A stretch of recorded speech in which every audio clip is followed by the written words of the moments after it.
আসসালামু আলাইকুম সবাইকে। এই ভিডিও টিউটোরিয়ালে আমরা যে কাজটি করব সেটা হচ্ছে একটি ব্যাংকিং সিস্টেম বানানোর চেষ্টা করব। তো এটা কিন্তু আমরা সরাসরি ভ্যানিলা জাভাস্ক্রিপ্ট ইউজ করেই করব। তো আপনারা এখানে দেখতে পাচ্ছেন সবার প্রথমে একটি লগইন সিস্টেম থাকবে। তো এই লগইন সিস্টেম কিন্তু আমার ভ্যালিডেশন করা থাকবে। যদি আমরা সাবমিট বাটনে ক্লিক করি তাহলে আমাদেরকে বলবে অ্যাকাউন্ট নাম্বার ইজ রিকোয়ার্ড। তো আমরা এখান থেকে অ্যাকাউন্ট নাম্বারটা একটি দিয়ে দিচ্ছি। তার পরবর্তীতে আমি যদি পাসওয়ার্ড ছাড়াই যদি আমি সাবমিট করতে যাই তাহলে আমাকে বলবে পাসওয়ার্ড ইজ রিকোয়ার্ড। তার পরবর্তীতে এখানে কিন্তু আমি পাসওয়ার্ডটাও দিয়ে দিচ্ছি। তো এবার যদি আমি সাবমিট করি তো লক্ষ্য করে দেখেন আমি কিন্তু এক পেজের মধ্যেই থাকবো। তো লক্ষ্য করে দেখেন আমি সাবমিট করা মাত্রই কিন্তু আমার আরেকটি পেজ চলে আসলো। সুতরাং এই যে ভ্যালিডেশন সিস্টেম কীভাবে এক পেজের মধ্যেই আরেকটি পেজকে নিয়ে আসতে হয় কোনো ইউআরএল চেঞ্জ ছাড়াই এবং কোনো পেজ রিফ্রেশ ছাড়াই জাভাস্ক্রিপ্টের মাধ্যমে সেই কাজগুলো কিন্তু আমরা এই ভিডিও টিউটোরিয়ালে শিখব। তো তার পরবর্তীতে দেখতে পাচ্ছেন যে আমাদের এখানে থাকবে হচ্ছে মূল ব্যালেন্স। তো এটা দেখতে পাচ্ছেন আমাদের মূল ব্যালেন্স। যদি আমরা কোনো ব্যালেন্সকে ডিপোজিট করতে চাই তো লক্ষ্য করে দেখেন আমরা ধরুন 700 টাকাকে আমরা ডিপোজিট করছি, সুতরাং এখানে আমরা অ্যাড করতে চাচ্ছি। তাহলে লক্ষ্য করে দেখেন আমাদের যে মূল ব্যালেন্স সেটাও কিন্তু আমাদের চেঞ্জ হয়ে যাবে। তো মূল ব্যালেন্সে কিন্তু এখন আমার 1200 টাকা আছে, তাই না? তো এই যে 1200 টাকা সেটা কিন্তু আমার আগে থেকে সেট করে দেওয়া থাকবে। তো লক্ষ্য করে দেখেন আমি যদি এখানে অ্যাড বাটনে ক্লিক করি এবার তাহলে আমার সেইটা চেঞ্জ হয়ে যাচ্ছে। সুতরাং 1200 আর 700 হয়ে যাচ্ছে আমার 1900। তো লক্ষ্য করে আরেকটি বিষয় লক্ষ্য করে দেখেন এখানে কিন্তু আমার দশমিকের পর 2টা ঘর নিচ্ছে, সুতরাং দশমিকের পর 2টা জিরো দেখাচ্ছে। তো আবারও যদি আমরা অ্যাড বাটনে ক্লিক করি তাহলে লক্ষ্য করে দেখেন আমার কিন্তু 700 টাকা আবারও অ্যাড হয়ে গেল এবং ডিপোজিটে আমাকে দেখাচ্ছে আগের 700 এবং এখন করা 700 1400, তাই না? তো আমি যদি এবার এখান থেকে আরও 100 টাকা ডিপোজিট করি তো আমি যদি অ্যাড বাটনে ক্লিক করি তাহলে আমাকে দেখাচ্ছে 1500 হয়ে গেল, ব্যালেন্স হয়ে গেল আমার 2700। তো শুধুমাত্র তাই নয় আমি এখানে দশমিক সংখ্যাও নিতে পারবো, কোনো সমস্যা নেই। তো আমি দশমিক সংখ্যা যতই দিচ্ছি না কেন আমাকে কিন্তু দশমিকটা 2 ঘর পর্যন্তই নিবে। তো এই কাজটাও আমরা শিখব। তো শুধুমাত্র তাই নয় এখন আমরা যদি উইথড্র করতে যাই, তাই না? তো লক্ষ্য করে দেখেন আমরা যদি এখান থেকে একটি উইথড্র করে ফেলি, আমরা যদি 100 টাকা উইথড্র করি তাহলে দেখতে পাচ্ছেন যে আমাদের যে ব্যালেন্স সেই ব্যালেন্সটা কিন্তু এখন উইথড্র হয়ে গেল। তো উইথড্র বলতে কি মানে আমাদের ব্যালেন্স থেকে কিন্তু আমাদের 100 টাকা মাইনাস হয়ে গেল। মানে উইথড্র মানে কি? উইথড্র মানে কিন্তু আমাদের উত্তোলন করা, তাই না? তো এইটা কিন্তু আমার সেখান থেকে উত্তোলন হয়ে গেল টাকাটা। তো 100 টাকা কিন্তু আমার উত্তোলন হলো।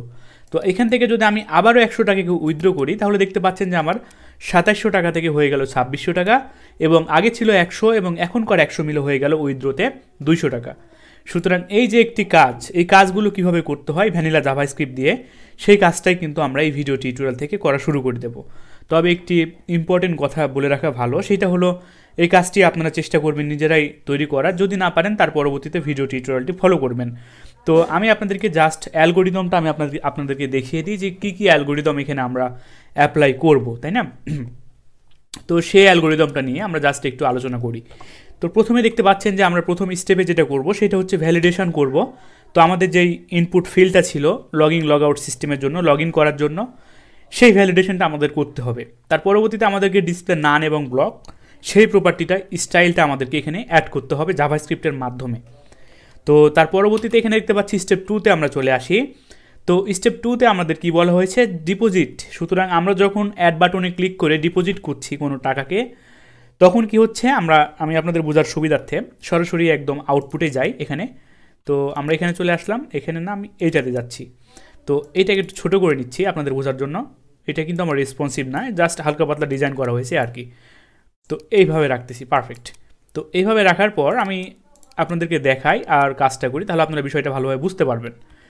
তো স্টেপ 2 তো স্টেপ 2টা লক্ষ্য করেন আমাদের এখানে কি বলা হয়েছে? ব্যালেন্স ফর ডিপোজিটের জন্য। তো লক্ষ্য করে দেখেন এটা কিন্তু আমাদের ডিপোজিট, তাই না? তো এই যে ডিপোজিটের যে টেক্সট, সুতরাং আমরা প্রাথমিক অবস্থায় কিন্তু এটাকে নিয়ে কাজ করব।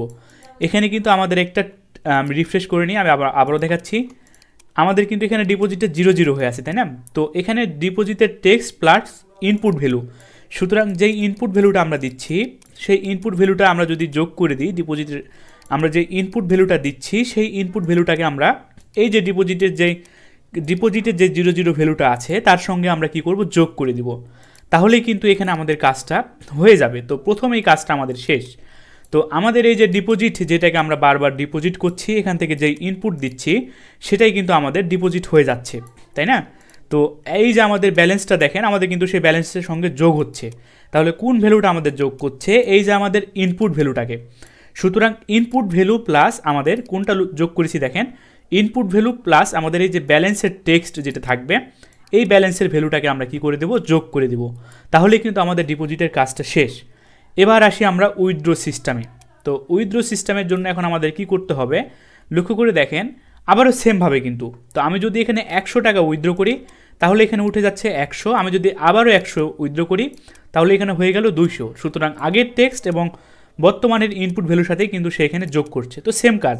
তো এখানে যে আমরা যোগ বিয়োগের কাজটা করলাম, এখানে যে আমরা অ্যাড করছি তখন আমাদের ডিপোজিট চেঞ্জ হচ্ছে, আবারও অ্যাড করছি তখন আমাদের ডিপোজিট চেঞ্জ হচ্ছে। সেম কাজটা কিন্তু আমরা এখানে অ্যালগোরিদমটা আমরা এখানে আবারও অ্যাপ্লাই করব, তাই না? তো তার পরবর্তীতে আমি কী কাজ করতে চাচ্ছি, এই যে ইনপুট ভ্যালু, সেই ইনপুট ভ্যালুটাকে লক্ষ্য করে দেখেন, আমি যে স্টেপটা রেখেছি স্টেপ 3-তে এসে এই যে আমার ইনপুট ভ্যালু, সেই ইনপুট ভ্যালুটা থেকে কিন্তু আমাকে ব্যালেন্স থেকে কমাতে হবে। সুতরাং কারেন্ট ব্যালেন্স যেটা থাকবে সেই কারেন্ট ব্যালেন্স থেকে আমার ইনপুটের ভ্যালুটা বিয়োগ হয়ে যাবে।